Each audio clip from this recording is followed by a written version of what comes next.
नमस्कार। सुनैना मौर्य चैनल पर आप सभी लोगों का स्वागत है।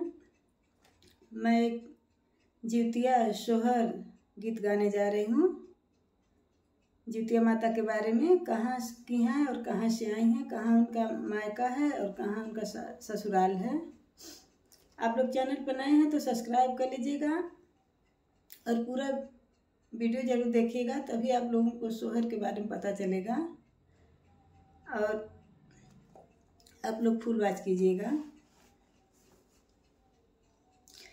कहवा जिउतिया माई कनाई हार, कहवा ही सासुर, कहवा ही सासुर हो। बहिनी के थू तारे आसान लगावे, सखिन सब पूजे हो। बहिनी के थू तारे आसान लगावे, सखिन सब पूजे हो। गोकुल में जिउतिया माई कनाई हार, मथुरा में सासुर, मथुरा में सासुर हो। बहिनी कुश तारे आसान लगावे, सखिन सब पूजेली हो। बहिनी कुश तारे आसान लगावे, सखिन सब पूजेली हो। दसो नाह जोड़ले बझनिया, मैया के अगवा ठाढ़ भइल, मैया के अगवा ठाढ़ भइल हो। बहिनी मोतियान आंसू ढर कावे, जिउतिया माई के पूजेली हो। बहिनी मोतियान आंसू ढर कावे, जिउतिया माई के पूजा, जिउतिया माई के मनावेली हो। केहू के देलू माई दुई लाल, केहू के चार लाल, केहू के चार लाल हो।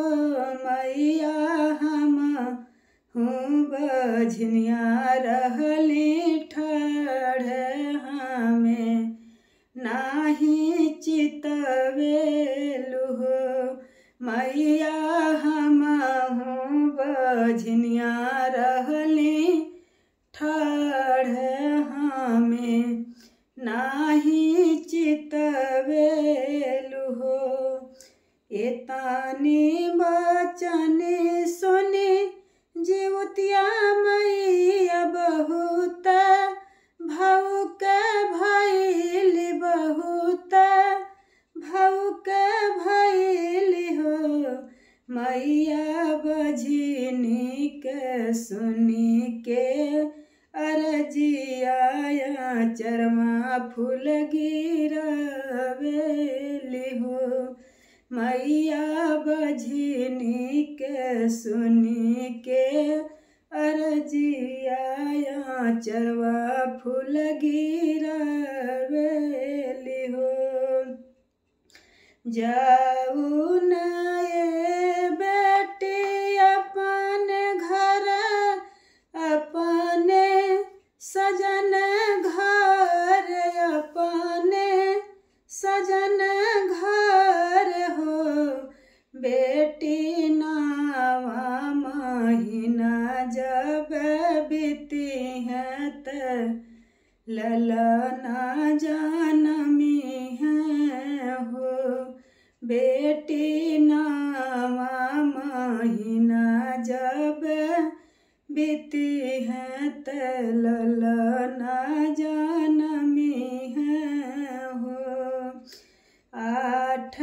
महीनावा के बीतत तनौआ के लागत नौआ के लागत हो बहिनी तिरिया के जनम लालनवा महल उठे सोहर हो बहिनी तिरिया के ललना जनमल महल उठे सोहर हो